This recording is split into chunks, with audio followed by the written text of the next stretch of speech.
The shakedown that shook the world. The day dignity trumped diplomacy. Imagine this. The world's greatest stage, the United Nations General Assembly. For almost 80 years, within that imposing chamber, wars have been denounced, peace deals declared, histories revised. But on one remarkable day, something occurred that warped the norms of diplomacy itself. From the moment you entered the hall, the air was charged, so thick you could have felt it weighing on your chest. Close to 200 nations in attendance. Every seat was occupied. Every gaze on one man. And hush so sharp it cut through the air. That man was Benjamin Netanyahu, Israel's veteran prime minister. A man who had spoken before this very body more times than most could number. But today, he was not the poised statesman his listeners were used to. He sat rigidly, shoulders bowed, his customary confidence lost in place of the seriousness of a man acutely conscious that his own political fate, and perhaps his country's standing on the international stage, was being decided. How did we arrive here? Why was one of the world's most battle-hardened leaders on the brink of a diplomatic precipice? The answer begins 3 days prior. That is when Burkina Faso President Ibrahim Traoré did something so bold that it left the global power elite in stunned silence. Not a politely phrased request. Not a strongly worded letter. An ultimatum. Netanyahu was given 72 hours, no more, to issue a public apology. Not only to Burkina Faso, but to all of Africa. If he didn't, the penalty would be something Israel had never experienced before. The whole of the African continent starting to cut its ties. 54 countries. More than 1.4 billion citizens. A whole book of the world closing its doors. Why? What had been done? A private meeting had secretly been recorded, and then leaked. In that tape, Netanyahu was heard dismissing African intelligence capacities, mocking African leadership, saying such condescending things that even his own aides were said to cringe. The world heard it. Africa was openly insulted. And this time, the reaction was not contained. It wasn't just Burkina Faso standing up and demanding respect, it was every African state, and in fact, communities around the world who realized that in international politics, dignity is non-negotiable. Those 72 hours disappeared. And now here he was, moving deliberately towards the podium. The normal background buzz, the hum of translation via headsets, it all disappeared. Even grizzled diplomats, veterans of scores of geopolitical tempests, looked as if they'd aged in days. Because this was new territory. Step by step, Netanyahu ascended to the microphone. His hand, usually steady and authoritative, shook just a little as he fumbled with it. All cameras, microphones, and eyes in the room were focused on him. The future of a continent's engagement with Israel, the image of a prime minister, the rules of international behavior, crashing into each other in one churning heartbeat. And then he spoke. President Traore. And to the great people of Burkina Faso. The world waited with bated breath. Would this be the time when one of the Middle East's strongest leaders bent his pride and stooped to diplomacy? But then came the words. If there was any misunderstanding, any feeling of insult, it was never my intention. The room appeared to shrink away. The disappointment rippled like a tide across the room. This was not an apology. This was evasion. Any misunderstanding. Not an acknowledgement of what had been said. Any perception of insult. A negation of the hurt itself.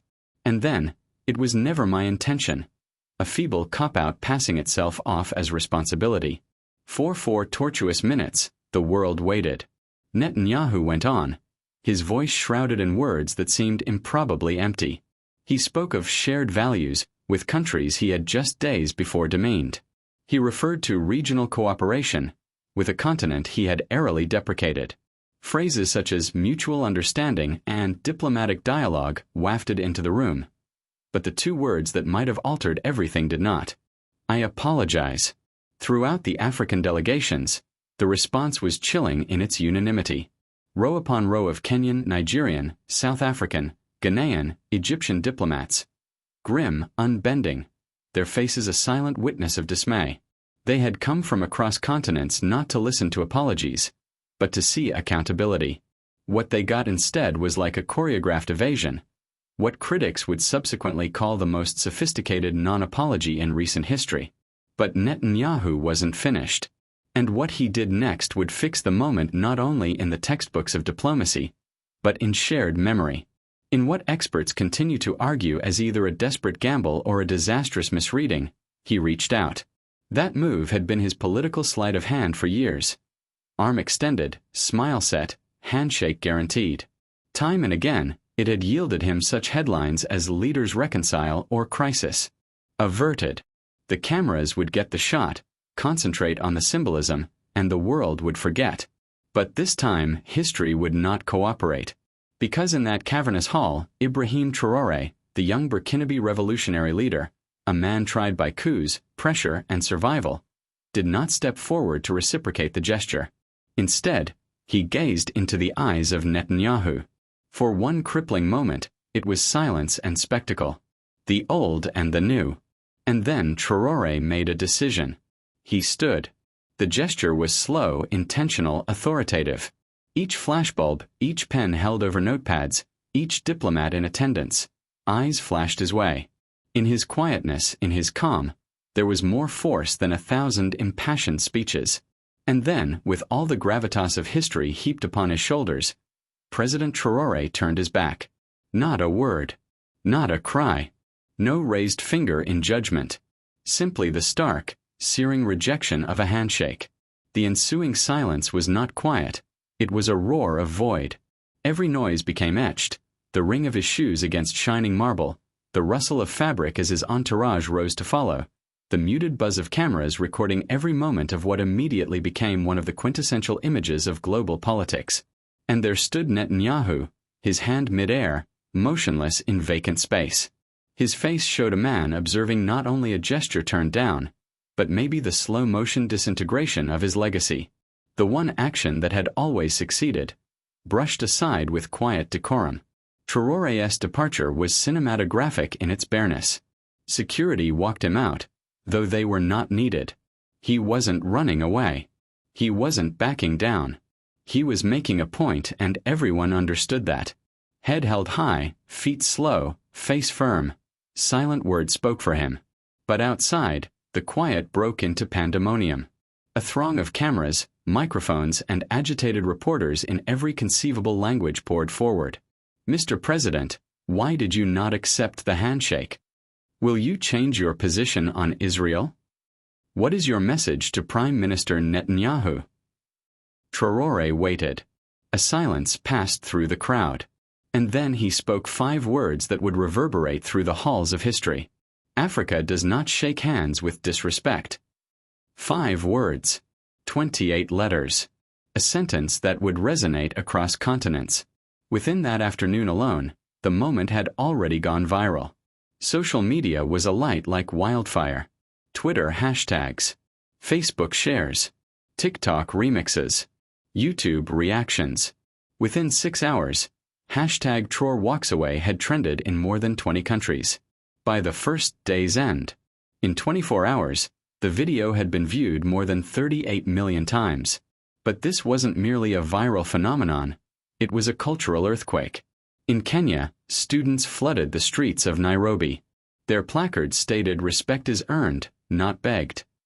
Their voices rolled through the capital like thunder as crowds marched towards the Israeli embassy, calling for dignity, not business as usual. In Nigeria, artists replied in color, paint, and resistance. Overnight, in Lagos and Abuja, murals sprouted up.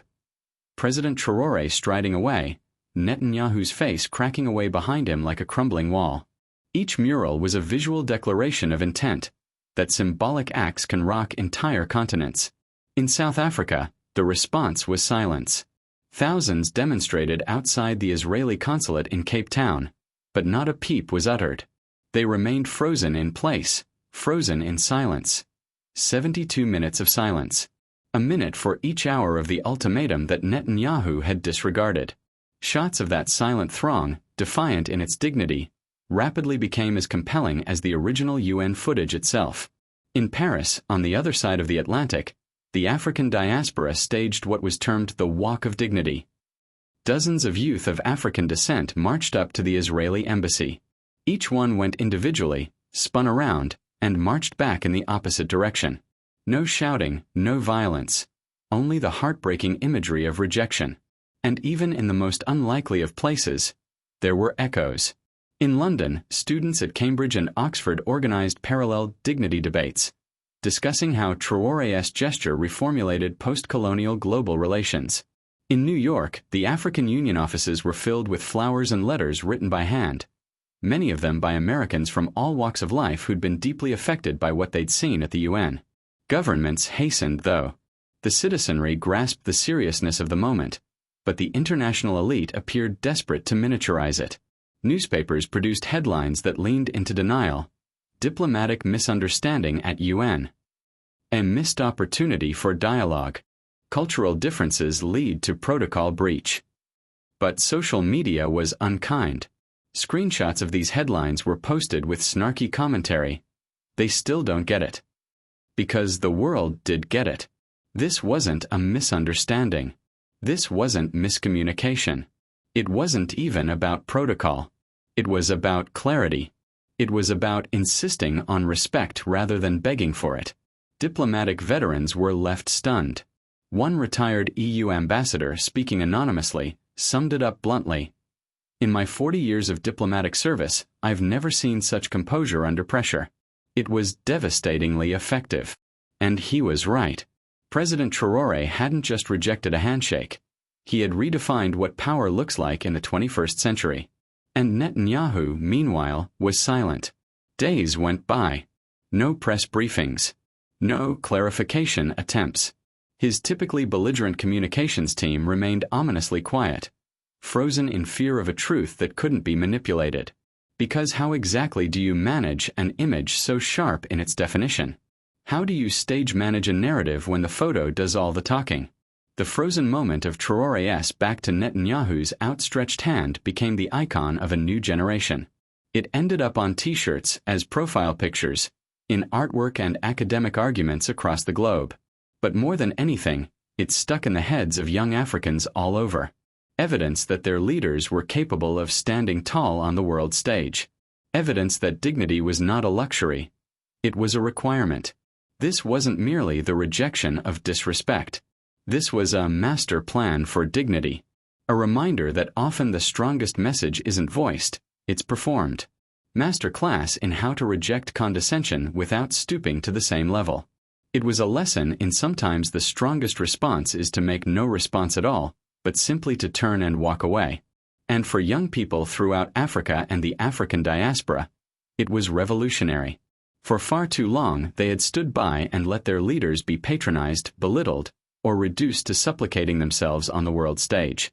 They had witnessed African intelligence questioned, African ability doubted, and African dignity made a bargaining chip in diplomatic negotiations. But President Traoré had rewritten all that in an instant. He had demonstrated that respect is not something that you request. It's something that you assert by the manner in which you hold yourself. He had demonstrated that at times the greatest oration is silence. The strongest argument is action. And the best diplomacy is merely knowing when to leave. The ripple effects still resonate today. African leaders throughout the continent have taken on what diplomatic observers term the trailer standard, a new benchmark for the way African nations interact with their international counterparts. No longer is their tolerance with disrespect regarded as diplomatic maturity. No longer is the endurance of condescending political wisdom. The message has been sent and received loud and clear by the world. Africa will no longer shake hands with disrespect. The era of dignified diplomacy has dawned, and it began with one man who decided to walk away instead of compromising his beliefs. Oh, wherever you sit to watch, whether in Accra or Atlanta, Lagos or London, Nairobi or New York, remember this. Remember that respect is not an option, that dignity is not a choice, and that sometimes the strongest thing you can do is just turn around and walk away. The non-handshake that might have altered everything. And the subsequent walk that came from it will be etched in history forever. Months had gone by. The headlines had changed. Other crises had come up. Wars, elections, scandals. But the picture of President Traoré walking away from Netanyahu would not go away. It stayed on like a silent provocation hanging over global politics. Universities started teaching it. Political science professors analyzed it as a case study in soft power. Students argued the morality of dignity over pragmatism. Was Traore irresponsible? Or was he the first politician in generations to demonstrate that respect can be used as a more powerful force than armed forces or sanctions? In Africa, the response solidified into something greater than a moment. It became a movement. In 20 countries, community organizers started employing the term, the dignity doctrine. In town halls, on the radio, and online forums, individuals debated that African countries needed to end negotiating from a position of need and begin demanding participation from a position of standing. For the first time in decades, young Africans weren't wondering if their continent could speak more forcefully on the world stage. They were living through its arrival. Elsewhere, the ripple effects troubled the very underpinnings of international diplomacy. In Europe, seasoned diplomats whispered in op-eds that the balance of the negotiation had shifted. A top analyst summed it up bluntly. For decades, leaders thought Africa would yield to diplomacy's rules. Traore told the world what happens when Africa doesn't yield, when it stands straight. In the Middle East, responses were quick and polarized. Some countries silently admired the transparency of the act, while others worried that this paradigm of walking away would catch on as a means of political protest, destabilizing entrenched systems of negotiation. In America, the episode stoked controversies over the boundaries of conventional foreign policy. In congressional hearings, there were allusions not to sanctions or treaties, but to that walkaway moment at the UN. Perhaps the most dramatic change, however, wasn't at the level of governments. It was at the level of everyday people. For young Africans, especially, Traore's action was shorthand for potential. In schools, pupils simulated the gesture in debating. In music videos, musicians reenacted the UN moment as a visual symbol of spurning any kind of disrespect, personal or political. Fashioners printed jackets with the figure of the walkaway embossed at the back. Even stand-up comedians in Nairobi and Accra incorporated the scene into routines, evoking laughter not from embarrassment, but from pride. And Netanyahu's silence, though strategic, or maybe crippling, only reinforced the perception of imbalance. For in the final analysis, silence can't hold a candle to symbolism. Later, historians would label it as a hinge moment, a pivot point where the diplomatic status quo flexed under the pressure of a single gesture. Not a war. Not an embargo. Not an election. A gesture. The handshake that never occurred. And from that, there had arisen a new era of international relations, one in which dignity itself could get a seat at the table.